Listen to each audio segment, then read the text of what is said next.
Hey guys, Jay here, welcome to EonsOfBattle, and in this video I'm going to show you an easy way to add spatter to your minis with an airbrush or without. I've been experimenting with what the airbrush can do and have found the magic of the spatter paint. To do this, you're first going to need to thin down your acrylic paint, 25% paint to 75% thinner. This will help the paint dribble out into nice spatters. Then set your airbrush pressure to 0. Next, pour the paint mixture back into your airbrush and pull the trigger halfway so the nozzle is open but no paint is coming out because there's no air. Then carefully increase the pressure coming from the tank so that the paint leaking out starts to get blown off the tip of the needle. At these low pressures, the paint won't atomize and it'll just get blown off the tip of the airbrush. The lower the PSI, the bigger the splatters. And if you increase the air pressure a little bit, you'll get finer speckles closer together.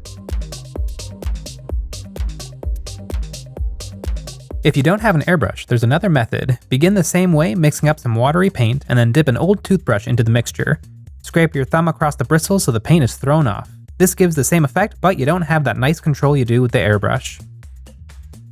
This spatter can be used to add some mud to your tanks, by spattering on earth tones onto the bottom of the tank, allowing it to dry, and then doing it over and over again. To add some variety, you can manipulate your air pressure to get some variety in the size of the dots.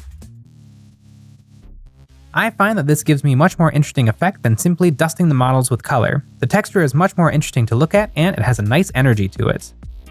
And that is one of many simple effects you can achieve with the airbrush, or not.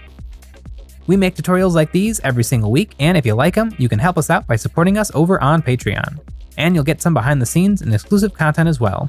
If you want to learn more about airbrushes, like if you even need one, you can watch our video, Do You Even Need an Airbrush? You can find this video and lots more like it on our channel where you'll find tons of unique and simple tutorials.